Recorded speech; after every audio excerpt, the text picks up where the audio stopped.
Trump को लेकर ये कहा जा रहा है कि ट्रंप कब क्या कर दें किसी को कुछ कहा नहीं जा सकता है, ठीक है। लेकिन इसे कहते हैं मैड मैन स्ट्रेटजी और इसका फायदा भारत को मिल रहा है। जानेंगे आखिरकार क्या है ये और किस तरीके से भारत को फायदा मिल रहा है। तो वहीं एक वीडियो है जिसे शेयर किया गया है ट्रंप के ट्रूथ सोशल मीडिया के तरफ से भी, साथ ही साथ ट्विटर के अकाउंट से भी, और इस वीडियो को लेकर बड़ी हलचल मची हुई है। जियोपॉलिटिक्स में बहुत कुछ चल रहा है, हमेशा की तरह जानने को मिलेगा बहुत कुछ। आइए जानते हैं इन खबरों को विस्तार से। स्क्रीन पर एक वीडियो देख रहे हैं, मैं चाहती हूँ कि इस वीडियो को देखें। ये वीडियो कब का है? एक तो ओरिजिनल जो वीडियो है वो वीडियो है अमेरिका के पूर्व राष्ट्रपति जिमी कार्टर के अंतिम संस्कार का, और उसमें मौजूद हैं लगभग सारे राष्ट्रपति उपराष्ट्रपति। और ये एक स्पूफ वीडियो है, यानी कि एआई के जरिए बनाया गया है हंसी मजाक के लिए, लेकिन इसे शेयर किया है डोनाल्ड ट्रंप ने, इसलिए ये बहुत ज्यादा महत्वपूर्ण हो जाता है। मूल आदान प्रदान जिसमें दोनों नेताओं को मुस्कुराते हुए बातचीत करते हुए दिखाया गया है, लेकिन सोशल मीडिया पर ये वाला वीडियो तूफान खड़ा कर रहा है। हालांकि न तो ट्रंप और न ही ओबामा ने इस बात का खुलासा किया है कि क्या बातचीत हुई थी दोनों में, लेकिन व्यवसायी से राष्ट्रपति बने ट्रंप ने सोशल मीडिया पर अपनी खुद की व्याख्या प्रस्तुत की है। इस पैरोडी वीडियो में एआई द्वारा दोनों के बीच में बातचीत को दिखाया गया है, जो दोनों नेताओं की आवाज की नकल है। स्पूफ में बातचीत 2024 के राष्ट्रपति चुनाव में उपराष्ट्रपति कमला हैरिस पर ट्रंप की जीत पर केंद्रित है। डब किए गए ओबामा ने स्वीकार किया कि हैरिस के पास ट्रंप के खिलाफ जीतने का बहुत कम मौका था। वैसे कहा कि मुझे पता था कि आप ही जीतेंगे, पूर्व राष्ट्रपति कहते हैं, जिस पर नकली ट्रंप जवाब देते हैं, ओह सच में, चलो कोई भी उसे हरा सकता है। इसके बाद वीडियो में निवर्तमान राष्ट्रपति जो बाइडेन का मजाक उड़ाया जाता है, जिसमें नकली ओबामा 82 साल डेमोक्रेट को दूसरे कार्यकाल के लिए चुनाव लड़ने के उनके फैसले को बुरा भला कहते हैं। वह बस छोड़ना नहीं चाहते थे। मैंने कमला की मदद करने के लिए जो कुछ भी कर सकता था किया, वह भयानक थी, जब किए गए ओबामा कहते हैं, जिससे ट्रंप की मुस्कान निकलती है। रिपब्लिकन ने पूर्व राष्ट्रपति पद की प्रतिद्वंदी हिलेरी क्लिंटन पर कटाक्ष करने के लिए पैरोडी का उपयोग किया। नकली ट्रंप ने टिप्पणी करी, आप जानते हैं कि मुझे क्या एहसास हुआ,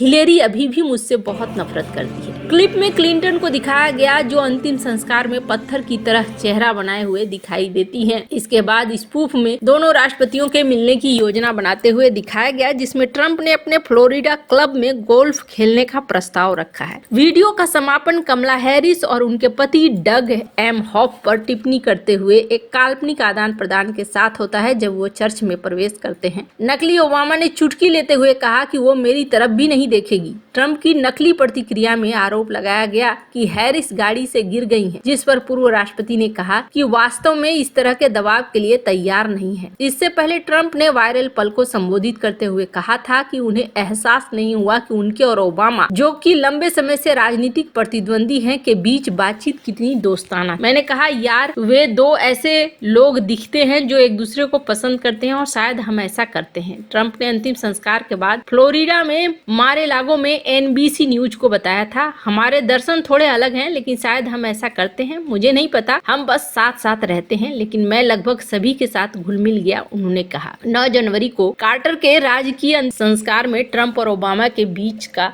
यह वीडियो वायरल हुआ है। लेकिन सिर्फ इस वीडियो की ही बात नहीं हो रही है। डोनाल्ड ट्रंप अचानक से उठते हैं और वो कह देते हैं कि जिनपिंग तो बहुत अच्छे हैं, इतने बड़े देश को और इतनी बड़ी आर्मी को संभाल रहे हैं। फिर अचानक से उठते हैं और कहते हैं ग्रीनलैंड तुम तैयार हो जाओ, तुम कल से हमारे हो जाओगे। वैसा ही वो कनाडा के साथ करते हैं। इसे कहा जाता है mad man strategy. Donald Trump बस कुछ ही दिनों में अमेरिका के अगले राष्ट्रपति के तौर पर पद संभालेंगे, लेकिन शपथ लेने से पहले ही उन्होंने अपने बयानों से तमाम दुनिया में उथल पुथल मचा दी है। बहुत सारे देश कंफ्यूज हैं कि अमेरिका के साथ उनके रिश्तों का भविष्य क्या होने वाला है। बहुत से झटके अभी से ही महसूस होने लगे हैं। मसलन कनाडा के जस्टिन ट्रूडो का इस्तीफा और ग्रीनलैंड को लेकर नई बहस। जानकारों का मानना है कि ट्रंप दरअसल सोची समझी रणनीति के तहत शपथ से पहले ही आक्रामक रुख अपनाए हुए हैं। इस रणनीति को कहते हैं मैड मैन स्ट्रेटजी, और जो भी हो, इस पागलपन का फायदा भारत को होता हुआ दिख रहा है। दरअसल ये सब शब्द दक्षिण कोरिया की एक वीडियो कंपनी की वजह से आया है। ये कंपनी बिजनेस और मार्केटिंग के लिए अपने आक्रामक और अजीबोगरीब तरीकों के लिए जानी जाने लगी है। रिचर्ड निक्सन 1969 में जब अमेरिका के राष्ट्रपति बने तो वियतनाम जंग के दौरान उन्होंने भी ठीक ऐसी ही रणनीति अपनाई। निक्सन का सीधा लक्ष्य था कि अमेरिकी राष्ट्रपति की ऐसी छवि बनाना जो दुश्मनों के मन में ये बात घर कर दे कि वह कुछ भी कर सकता है। जरूरत पड़ने पर परमाणु बम का बटन दबाने से भी उसे परहेज नहीं होगा। डोनाल्ड ट्रंप ने भी अपने पहले कार्यकाल के दौरान कुछ ऐसे ही अप्रोच रखे। वो लगातार ऐसे बयान देते रहे जिससे न कि सहयोगियों में भी खलबली मच गई। नॉर्थ कोरिया के साथ उनके फैसले और मुलाकात ने सभी को चौंका दिया।